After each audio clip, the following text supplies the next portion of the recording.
Yo, what's up mga troops? Merry Christmas sa inyong lahat. 5 days off nga ako ngayon. Pinayagan ako ng 5 araw na walang pasok. Tapos bukas pupunta ako ng Calgary, doon ako magpapasko. Kaya eto ngayon, ako'y gagala muna. Pero syempre, bago ang gala, food trip muna tayo. Bali, naggisa lang ako ng bawang tsaka sibuyas. Tapos nilagyan ko nitong hipon tapos ng turmeric. Tapos inilagay ko na agad itong kanin. Yan, bali nagsasangag lang ako ng kanin. Bali kahapon sinadya ko ng damihan ng saing kasi para ngayon makapagsangag. Tapos itong sinangag hanggang bukas ko na to bago umalis papunta sa Calgary. So ayun, nilagyan ko lang ng asin tsaka nitong betchin. Tapos sa kakaisip ko nga sa travel ko pa Calgary, nakalimutan ko maglagay ng itlog sa aking sinangag. Kaya ito, hiniwalay ko na lang yung itlog. Pero syempre, ilalagay ko pa rin to doon sa sinangag. Iba rin kasi yung lasa pagka may itlog na kayong sinangag. Tapos eto, sa kabilang kawali, nagpapainit na ako ng mantika. Kasi magpiprito ako dito ng daing na pusit. Bali itong pusit na to, baon ko pa to galing Pilipinas, galing pa tong Tacloban eh. Tapos habang pinapainit yung mantika, itinipang ko na itong sinangag. Tapos okay naman na ang lasa, kaya ito lalagyan ko na lang ng pang final. Bali binudburan ko lang nitong Maggi Sabor. Tapos pang last na itong spring onion. Tapos ayun nga, piprituhin ko na itong dalawang natitirang daing na pusit ko. Bali saglit ko lang piprituhin yan. Kasi napakalakas na pala ng apoy, muntik na masunog itong piniprito kong pusit eh. Tapos ayan, ilalagay ko lang siya sa platito na may paper towel para madrain talaga yung mantika. Kasi mamantika na nga yung kanin, mamantika pa masyado yung pusit. Tapos eto nga, nagtakal na ako ng kanin, bali 1 cup lang ng kanin.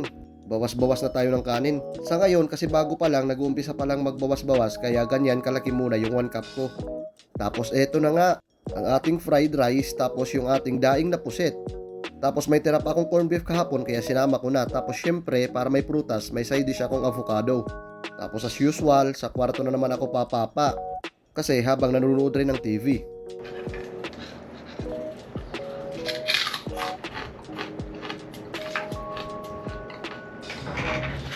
Ayun, ayos, sulit na sulit, malutong na malutong.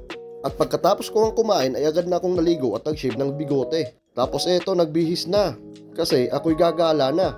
Pero syempre, bago tayo gumala, shoutout muna. Shoutout daw dito kay kumparing Martin Ramos. Merry Christmas sa inyo dyan pare.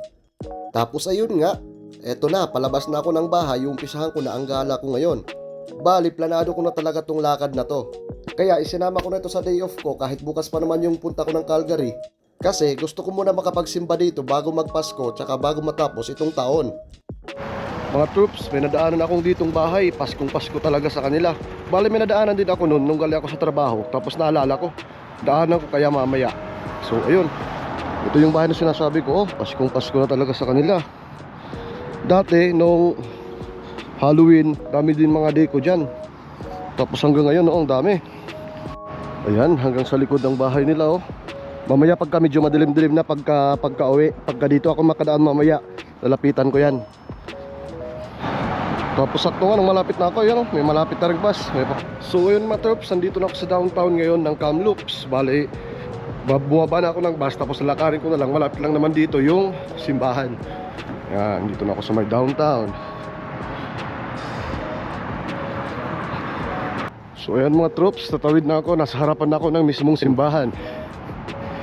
So ayan, ito talaga ang tunay na diwa ng Pasko. Ito talaga ang tunay na Pasko. Yung iba kasi pag sinabing Pasko, iniisip Santa Claus, di ba? Santa Claus, mga regalo. Pero ito talaga ang tunay na diwa ng Pasko, ang kapanganakan ng ating mahal na Panginoon. Ayan, may misa pala mamaya, Christmas Mass. Iba pala yung sinabi dun sa schedule na sinearch ko online, 7 PM. So ayan, baka babalik na lang ako mamaya. So ayun mga trops, yung search ko sa online sa Monday pa, pero sa ngayon nang tinignan ko dito sa Monday sa Christmas Mass nila, ayun, may misa naman mamayang alas 7, kaya babalik na lang ako mamayang alas 7. Maaga pa naman, ng oras pa lang ngayon, nasa alas 4 pa lang. Ayan, 4:18 pa lang, kaya babalik na lang ako mamaya mga alas 7. Sakto lang yan, iikot muna ako dun sa may parang Christmas doon, Christmas display ng isang bahay. Tapos afternoon, babalik na lang dito kaagad. Yan, dito na ako sa bus stop sa tapat ng ospital. Tingnan lang ako sa number 9 na bus.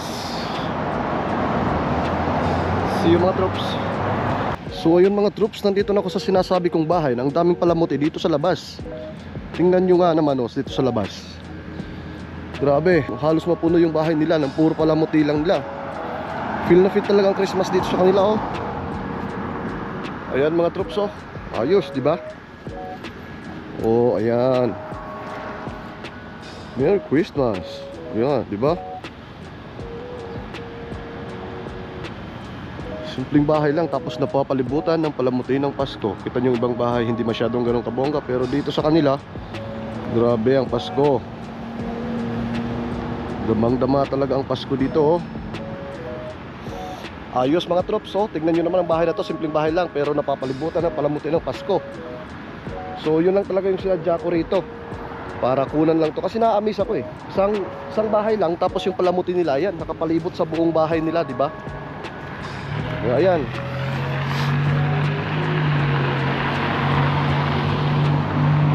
Grabe. Hindi kaya malakas sa kuryente to? Di ba? Paskong Pasko talaga dito. Meron pa nasa taas ng bahay nila. Yan, grabeng ganda. So ayan, babalik na ako sa bus stop. Tapos maghihintay na lang ako ng bus doon. So ayan, Merry Christmas sa inyong lahat dyan sa Pilipinas. Yan, napakalapit lang dito sa bus stop. Dito sa kanto, liliko. Tapos dito, bus stop na. Ang lapit lang ng bahay na yon. Grabeng ganda. So ayun mga troops, nandito na ako, nakabalik na ako dito sa simbahan. Tapos ayan, nagsisipasok na. So ayan mga troops, mamaya na lang ulit. Papasok na muna ako dito sa loob. Nakakahiya. Yan. Ito nga pala sa loob ng simbahan mga troops. Bali, umisa lang ako ng picture. So ayun mga troops, kagagali ko nga lang sa simbahan. Katatapos lang magsimba, hintay na lang ako ng bus pa uwi. Kayo din mga troops, magsimba din kayo Magpasalamat, magdasal sa lahat ng mga biyayang natanggap natin, malaki man yan o maliit. Tapos ngayong Kapaskuhan, may regalo man kayong matanggap o wala, okay lang yan, magpasalamat pa rin kayo mga troops. Kasi ang Kapaskuhan na hindi naman talaga dahil sa mga regalo na yan. Tsaka hindi naman talaga si Santa ang bida sa Kapaskuhan, kundi si Kristo. Kaya nga Christmas dahil kay Kristo. So ayun mga troops, hanggang dito lang muna. Ako nga pala ang inyong katropa sa Food Tripan, si Food Troops Ricky, bumabati sa inyo ng Merry Christmas. Merry Christmas sa inyong lahat, sa ating lahat. So ayun mga troops, nandito na ako, naglalakad na ako, pauwi na. Tapos ito, nadaanan ko yung bahay na sinasabi ko kanina na ang daming palamuti talaga nito sa labas. Dati nung Halloween, ang dami rin nilang dekorasyon dito. Ayun, tingnan nyo naman Yan, ang ganda. Tapos meron pa yan dito sa harap ng bahay nila. Ito, sa harap ng bahay nila. Dati nung Halloween, parang mga puntod, mga nicho yung nandito. Ngayon, mga pang Christmas deco naman Yan mga troops, ang ganda Bahay lang yan, pero palagi may mga dekorasyon sila. Ayun yung mga troops, nandito na ako sa labas ng bahay. Tingnan nyo, ibang mga bahay, may mga palamuti, may mga deco. Dito lang talaga sa bahay namin yung wala. So ayun mga troops, hanggang dito na lang muna. Merry Christmas sa inyong lahat. See you sa next video. Thank you. Have a good one.